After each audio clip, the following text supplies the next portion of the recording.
Good morning. I'm Dr. Arun Kapoor from Agra, India. Osteoarthritis is basically degenerative arthritis, which may be due to many different reasons. When due to rheumatoid, there are variations in the standard pattern of osteoarthritis presentation and progression. Beginning with synovitis and marked hyperemia, pannus formation, the cartilage wear out is evident with increase in synovial fluid and this type of osteoarthritis that is associated with rheumatoid. There's more of subchondral cysts and erosions, along with marked osteoporosis seen than the customary subchondral sclerosis found due to different other reasons of osteoarthritis.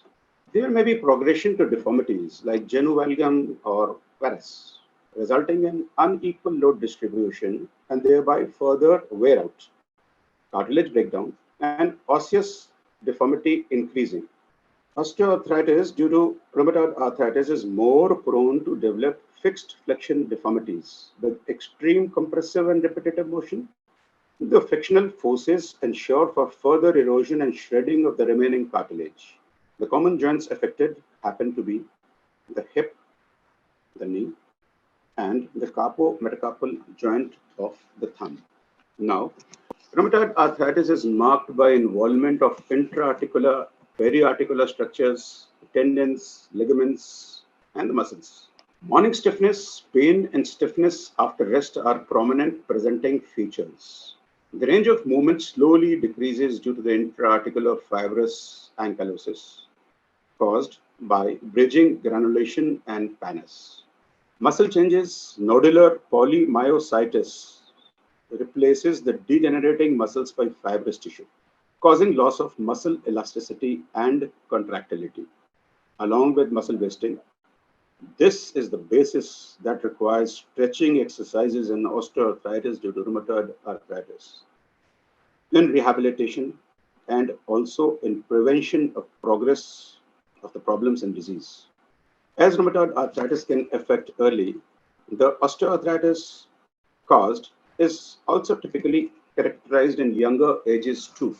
Now, physical activity and exercises are popular and recommended worldwide for effective management of different types of chronic pains.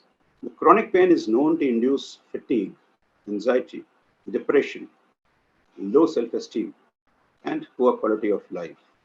Also, these cause immune system complications, making individuals prone and more susceptible to various other problems too. Regular exercise and daily physical activities are the best ways to tackle and counter the adverse outcomes in chronic pain conditions. It boosts the immune system, improves emotional well-being and self-esteem of an individual. Exercise and activity are the basis of recuperation, rehab, maintenance of joint mobility and strength, and prevention of progression of clinical problems. Two forms of physical activities are important: stretching and muscle power building.